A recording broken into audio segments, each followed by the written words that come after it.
And one time I was reading Proverbs 31, and it talks about how a virtuous woman, and I thought, that's Jamie. I started talking to my dad about her, and then I wanted to be sure that I wasn't going to lead her on, let her know that I was interested in her until I knew I was going to follow up with commitment.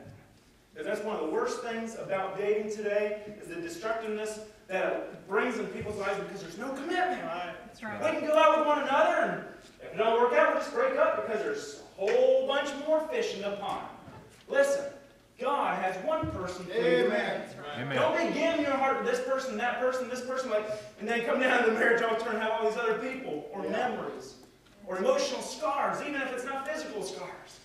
And all that baggage you're going to bring in, and don't you dare tell that person, I'm giving you all my heart. No, you gave a piece here, you gave a piece there, you gave a piece over here. Right. And I want to be sure that I was going to have true intentions. And I went to Jamie's dad when I was over at her house one time, and I said, listen, I've enjoyed getting to know your daughter. We've become good friends. And if anything develops more seriously from this, you'll be the first to know.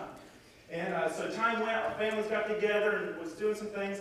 And then there was a Valentine's banquet that came up at her school. And she felt very awkward about this. She talked to her dad, and we were really liking each other at this point, but there was nothing real serious yet. And so she asked me, would you be willing to go to the Valentine's banquet with me? Yeah.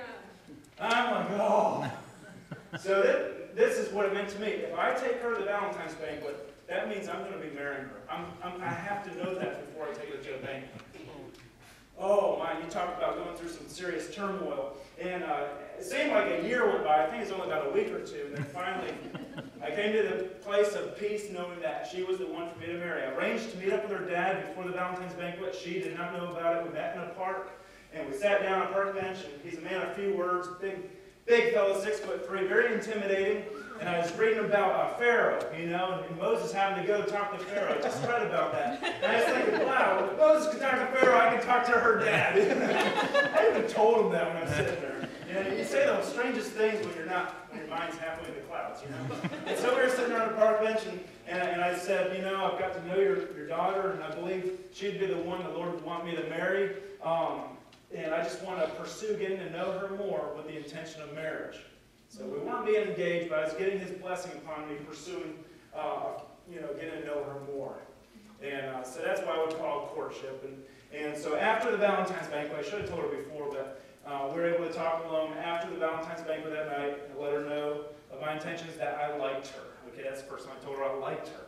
And she's like, I like you too. And she couldn't believe what she was hearing. I told her about meeting with her dad. Well, it only took about a month and a half, and I had a ring. We went on a canoe trip, and we had another person. We always kept other people with us anytime we went, other places.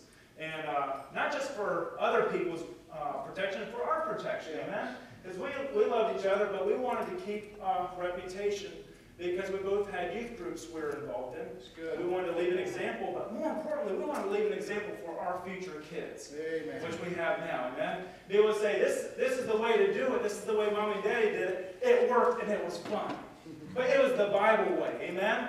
And so anyways, we were canoeing down, and then we got out of the canoe, and we're starting to walk down. I said, hey, let's go run down the path. We left our other person there, and we started going down, and then I knelt in the sand and drew a heart in the sand. I looked up to her, and I told her for the first time the words, I love you. And we must have said it 1,000,000 times that day because we had it all pent up inside of us for all that time, and now we can finally say freely, I love you. And that's just something personally I wanted to do, was because my dad always said, if you're going to tell a girl that you love her, have a ring to put on her finger, amen? And so I handed her the ring, and no, that's weird. I didn't put it on myself. I guess I could have, but we decided early on we were going to have a hands-off relationship. Even when it came to handshaking time, we were just going to draw the line way back. Listen, you have to draw the line somewhere.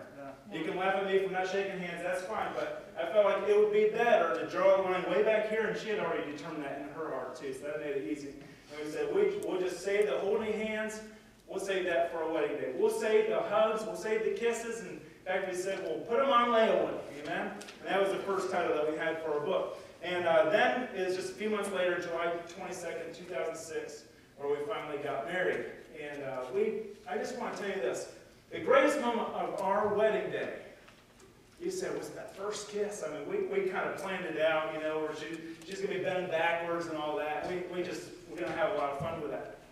But no one could have told me in advance that the greatest moment of that day was when we were standing there in front of all our friends or loved ones, and we were able to put each other's hands in each other's hands. There's no way to describe that feeling. Knowing that you have reserved that special moment, that special touch for one another. It's priceless. This world has no idea. We have lost loved ones that are like, how do you know that? You really love him if you never kissed him. That's the world's way of thinking. That's not the Bible way of thinking. God says, listen, it's worth a wait. Amen. And then you honor him, you commit your way to him, you trust him. He'll bring the desires of your heart. He'll give it to you. Oh, my soul.